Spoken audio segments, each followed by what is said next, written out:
What up? 大家好，我是索拉。We're back for another episode of Cypher Blast. On this episode, we are only going to speak 3 languages: Taiwanese, English, and Japanese. Because of this motherfucker right here. 这是一啦。台湾人反在唐丢章一竿是安尼讲的，唐丢章 is a bad motherfucker. The KMT captured him and beat that motherfucker that said, give us the names. He said, fuck you, bitch. I ain't saying nothing. Yeah. He pretty much didn't want to snitch. Yeah. And so they shot that nigga. Yeah. And just before they shot that nigga, he said these words. We got this shirt because our channel, we actually donated to the reconstruction of his crib. Yeah. So he sent us this shirt. And he said this turn like when he said speak in Japanese. And like before he speak in Taiwanese, then they execute him. So he blended these 2 words together. Taiwan Lang. So for real though, Kang Teo Zhang is a bad motherfucker. Yeah. During a time when lots of people were rolling over for the simplest of things, he decided to hold strong for his countrymen, for his people, and sacrifice himself for what he believed was the right thing to do. Yeah. And that is real hip-hop shit. In that time, like, he hold the list, so he saved the whole Tainan generation. I think probably including Dwagie. Really? Without Kang Teo Zhang, there would be no Dwagie. Maybe, Possibly. Hey, just like we do for Tupac, Kang Teo Zhang, we pull one out for you. So pull one out is actually an old school thing. It's whenever someone passes, for whatever reason, either they were killed or they pass of old age, out of respect, the one thing you do is you pour out some alcohol, just a little bit. Oh. You would usually pour it out on the grave, but now you can't always go to their funeral, right? Oh. So you just pour it out, but it has to be on the ground, on the earth. It's more like we are sending you a drink to heaven. So you have something to drink. Okay, So you say pour one out, you just pour just a little bit. So yeah, when we say pour one out, it's a matter of respect for someone who's passed. So, on this episode, we have a video from our favorite, Dwagie, and he has done a video that is a love song. Yeah. It's a love song and a love letter. Because there's English subtitles to the lyrics, I actually really like the content, but I want to know more about Taiwanese. I'm actually really interested in learning more about Taiwanese, the language itself. Yeah. So because this whole song is in Taiwanese, Awi is going to teach me some cool phrases and we're going to break this shit down. Hey. So let's get straight into it. Sakura. Sakura. Sakura. It's almost that time of year for it, actually. Hi. Yeah, whenever you live in Hawaii, it seems like they would have those. Yep. 大家好，歡迎嚟到最近大嘅沙聲風味烹。 So who is this guy? Is this Ahuasai. Ahuasai? Ahuasai, he refused. He's a YouTuber too, and he refused to speak Chinese. Oh, so he only speaks Taiwanese. Taiwanese and Hakka and English. Wow. Yeah, he's a badass motherfucker. That's gonna be really difficult because imagine if you come to Taipei where not a lot of people speak Taiwanese. Like, how do you get around? Yeah, that's why I say it's really like struggle, difficult. Wow, that's cool though. He's committed to it. I need a deal. I need a deal. Hey, deal. 我講一個故事俾你 Let 聽。 me tell you a story. 我讓你告錢告書。 Yeah, Dwagie's voice sounds really cool in Taiwanese. Yeah. So actually, the music style for this is almost like R&B. After you say Really? it. This almost reminds me of a particular song. She was a big song just back in the day. Her name was Sade. I gave you all the love I got. I gave you more than I could give. All the girls who listen to any sort of Western music know exactly who Sade is. Sade? They love it's Sade. Sade. She was a beautiful black African queen, and she had a great voice. And she used to make songs like this. There was actually a song called Smooth Operator. It's probably her biggest song. No need to ask, he's a smooth operator. If you really want to seduce your girl, like nice and well, you know what I mean? Yeah. You light some candles, you play some Sade. What's that Sakura? Yeah, some Sakura, and then next thing you know, she's And pregnant. Sakura. You know what Zabo Inga, right? Zabo Inga is what? The girl. Zabo Inga. Zabo Inga. Zabo. Zabo. Zabo means like woman. It's more The top Inga. Yeah. Oh, Inga is like Inga is a kid. And Zabo is a woman. Zabo means female, like that. Yeah. So you say Zabo Inga, di he. No, cannot. It's like, hey, what's up, Zabo? Hey, what's up, Zabo? You got your Zabo, like Zabo is man. Oh shit. Zabo, you can say Zabo, it doesn't matter. I say that, her boyfriend be like, who, me? Zabo. Yeah. 查甫囡仔。查某啦。Fuck, this is hard. 查甫囡仔。Right? Okay, 查甫. okay. No, don't say okay. I need to make sure I get it right. We respect all gender. when you say it sounds like 查某 and 查某 together. Yeah. Oh, it's gender neutral. Yeah, That's gender neutral version. We are updating Taiwanese.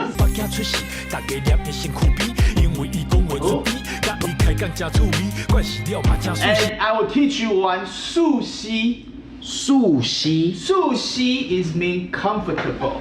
Comfortable. Yeah, it's like. There's another word in Chinese that people say and they translate it as comfortable. And for me, it sounds weird. Really? Because comfortable is like this couch is very comfortable. This jacket is very comfortable. Really? This hat is a little bit not comfortable, but it looks dope as fuck. But like when you describe, I sometimes hear girls say, "Oh, it's so comfortable," right? I'm like, Oh. really? Does it fit that well? Is it that comfortable? It's like. Oh, what you say? Like comfortable usually describes something you Yeah. wear or something you sit on. Yeah. I guess you do sit on it. Yeah. But when I hear them say like, oh, when I talk to this person, he makes me feel so comfortable. It's like, that seems weird. Comfort is more about the way something fits or sits on your body. But if like I talk to someone and he make me feel good, how to say it? You said good. I feel at ease with him. At ease. He or she makes me want to be myself. Oh. It's like, I feel at ease. I feel like I can be myself, but I don't feel comfortable. Comes like I feel comfortable telling you this thing, Oh. but I don't feel comfortable with you. Oh, okay. Right? You know what I'm saying? So he's comparing these two girls, like you have the Beijing girl, right? Yeah. And the Taiwanese girl as Yeah. like his languages. Yeah. The language, like, which is one is Mandarin and one is Taiwanese. That's right. That's very interesting. I wonder what inspired him to come up with those comparisons with girls. Oh, this is a good line actually. Yeah. Who's that next to my ears, brainwashing me to forget who I am? Yeah. And then tell me to ignore her, she won't leave. Yep. Do you know what this reminds me of is in the early days of slavery, African slaves did not speak English. They were forced to speak English and adopt English-speaking culture or American culture at the time. Yep. And there was a movie, a very famous epic movie that documented this called Roots. Roots. It came out in the late 1970s. Roots followed this character, the main character named Kunta Kinte. Yep. And Kunta Kinte was a member of the Mandinka warriors. It's an actual tribe that actually I'm part Mandinka because my Right. family's from Cameroon. Okay. And the Mandinka warriors were respected, one of the most fiercest warriors in West Africa. Oh. So Kunta Kinte, he was captured and sold into slavery. And during that period, because Mandinkas, they don't eat pork, he refused to eat pork during that time. He refused to speak English, slightly refused to do his slave duties. Oh. Like if they say, oh, you need to go pick the cotton or you need to do this, he'd be like, okay. He would do it just kind of half-ass, kind of so-so, kind of whatever. Sounds like me in the junior high school. Really? That's kind of, it's called civil disobedience is what it is. Yeah. I used to do that too. But yeah, that's what he did. He tried to disobey what they told him to do because he wanted to preserve his culture. Forget about her. Yeah. So he's almost like equating to leaving one girl for another girl, That's right? right. He leave Taiwanese to the Beijing girl. See. And right now he feel like something. Becoming hard to hear her voice. That's kind of like how fewer and fewer people of the new generation actually know how to speak Taiwanese. Yeah. It used to be that their grandmother would teach them Taiwanese. Yeah. Right? But now if your grandmother, she doesn't really speak Taiwanese, then you don't get taught. Yeah. Right? So now he's saying he feels sorry for denying that part of his heritage. Is that right? Yeah. He says, I repent. I will be with her for every single moment. Like he wants to make things right. Yeah. Because repent doesn't just mean you say you're sorry. Repent means you say you're sorry and you fix that shit. Yeah. And also the 约会. Right now you know 查某囡仔, right? 找不应该 The female girl, the girl lah. female girl. And comfortable 素息. 素息 Yeah, and the 约会. 约会 Yeah. So you can say that, hey, 查某和我约会就素息的哦。查某和我约会就素息耶 Or you can say 松快. That sounds terrible. No, that sounds good. No, That no, sounds really. terrible. It means like I you don't will believe be you. happy with me. I don't trust Try. you. No, I don't trust no, you. you This is like the no, no, no, culture no, thing, no, you know what I mean? 我把你考出去。我把你考出去啊！shit，你买无？我不甲你考出去，你买听无？ Song quite means like, hey, I will really like make you happy. I will really make you happy. Yeah, really excited. Not just one happy, two happy. Yeah, too happy, double. Your happy will become happy. So you can say, 喊我约会就爽快哦。查某，喊我约会就爽快的嘛。Yeah, and you can just talk to the random girl. It's alright. Nah, I think I will get slapped. Either that or I'll say it wrong and her boyfriend be like, oh, 真的啦，你来。So let's try this again. 查某，喊我约会就爽快的。真的啦，较紧的啦。Yeah, this part he is saying about that he realized the Beijing girl is killing the Taiwanese girl. Let's see. So he refused to talk to her. And now he kind of reveals like that Dwagie is his other girl, right? Yeah. And then from today on, I will never speak a word of Chinese. It almost like he's using this song, or this song is kind of in his name, it seems. That takes you back to the movie Roots, actually. There was an epic scene where Kunta Kinte, the slave owner, at some point the slave owner's trying to be nice. He's like, yo man, you gotta speak English and you gotta do what we say. You gotta eat your food because I got money invested in you. Yep. And so he asked one of the other slaves, he says, hey man, talk to your boy. Like pull him aside, tell him to speak English, tell him to get his shit together. And he was like, okay, I will talk to him. He's like, hey Kunta, you need to speak English. You know, this is the new world, new opportunity. This is your reality. You need to speak English. And he's like, fuck no, I'm Kunta Kinte. Because the slave owner said, no, your name is Toby. They gave everyone an English name. Yeah. And he was like, fuck you, I don't speak English. I'm Mandinka warrior, I'm Kunta Kinte, my name is Kunta Kinte. Yeah. So at some point, he got into a fight, not a physical fight, but an argument with the slave owner. And the slave owner was like, okay, I'll teach you. So he strings that motherfucker up by his arms, strips off all his clothes, and he takes a whip, and he says, you're gonna say your name, or you're never gonna leave here. Yeah. And you're gonna be beaten to death. Yeah. So he beats that motherfucker for hours. He's like, what's your name? And he's like, Kunta Kinte. And he says, say your name is Toby. He's like, what the shit? He's like, my name is Kunta Kinte. And it's like going on for hours, dude. Yeah. And he's whipping that motherfucker, and he refuses to say his name until finally that last one, you see like flesh coming off of his back. He's like, what the shit? And he's like, he almost like passes out. He's like, he goes, what's your name? And he goes, Toby. And then he's like, da-da-da. Ask your mom. And then I was never to say that. be like, Yeah, I was saying. da-da-da. Ask your mom. She screamed my name a lot. Motherfucker.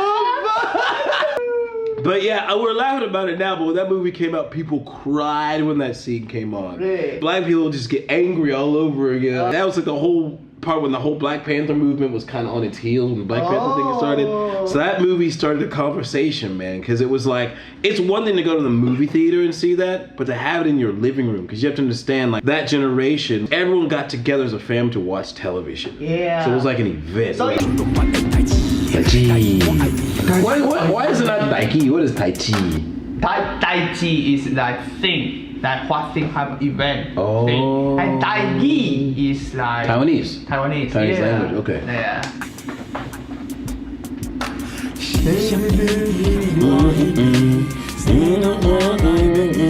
The melody is really easy to remember, actually. It's really catchy. So catchy. I like this song. Yeah, it's pretty cool, man. When it come out, I listened like 5-6 times. Oh, did you really? Yeah. It's a very like, it sounds like a love song almost. Yeah, You know it what I mean? Like sounds, it's a romantic cozy. Yeah. It sounds Don't warm. say comfortable. It's not comfortable. Cozy. Comfortable. That's Comfortable. different. Yeah. It's a good song. I like it. I really like it. I'm really curious where that sample came from. There's like some old like do do do do do do do. It's a really catchy hook.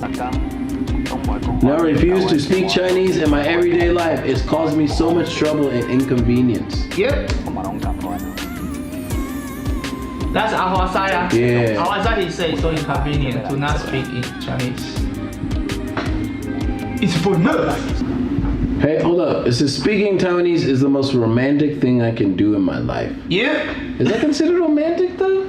I would say a meaningful thing. Yeah. Romantic is for girl, right? Well, technically, the term romance just means passionate. It doesn't, like now it kind of means for girls, for women, man to woman, man to man, woman to woman. But it used to be like, okay, like, I mean, that was an actual era where a lot of art and things were being done out of passion for country, passion for life, exploration, because at that time people were not having to worry so much about food, not having to worry so much about their well-being, so they could focus more on creating. So maybe he's meaning in that context, he's meaning romantic is more like a passion for something. I'm guessing, okay, yeah, that's what I think. So yeah, man, this song is actually really dope, and it's cool that what Awa Sai is doing, he is trying desperately to hold on to his culture, and it's a hard thing to do, especially now, right? And that takes me back to the whole root situation is that that's what Toby was trying to do. He was like, they're trying to take me away from my culture and force me to embrace theirs and renounce mine. He tried so desperately to cling on to it until the end, Kunta Kinte became Toby, right? Unfortunately. And that's something that we as Black Americans, that we actually very deeply identify with, because if you look at it from a music perspective, we had jazz, they stole that shit. We had blues music, they stole that shit and called it rock and roll. We had funk, we had disco. They actually had a very important moment called the death of disco, where they burnt disco records. So then it was like, we need to create something that you need membership to get into. And that's where hip hop came around. Hip hop was the result of all the anger, the frustration, or being excluded from participation in American culture, even though we built America. So hip hop was like, no, this is our shit. And if you want to be a member, you need to ask us first. So that's why at the beginning, hip hop was very much like that. It's like, no, you need to be Black to be hip hop. No, we have our own language. We have the way we talk, the way we dress. We were the ones who decided what hip hop was. And that's actually what Awa Sai is trying to do. Not just Awa Sai as well, but with Dwagie, with MC Jin, with Wati Tilong, with Tampao. That's what those guys are trying to do. It's not saying that we only want to do our shit. It's saying we need to embrace like where we came from. Don't deny that shit. Don't deny the other girl on the other side of the pond. You know what I'm saying? So I think that's where I see the parallels between what they're trying to do and like our culture, our hip hop culture, is you're trying to preserve that part of you that is most dear to your heart. And with hip hop culture, you have to understand that hip hop, rap, that shit is not just music, it's a movement, it's a culture. Rap is not just music. In fact, rap isn't even really music, it's information. There are words that have an intent, that have a message to go to your mind. So choose carefully what you want to listen to. That shit has real consequences. So that's some real deep shit. So deep, it'll put your ass to sleep. So that's all for this episode. We will see you next time. Peace!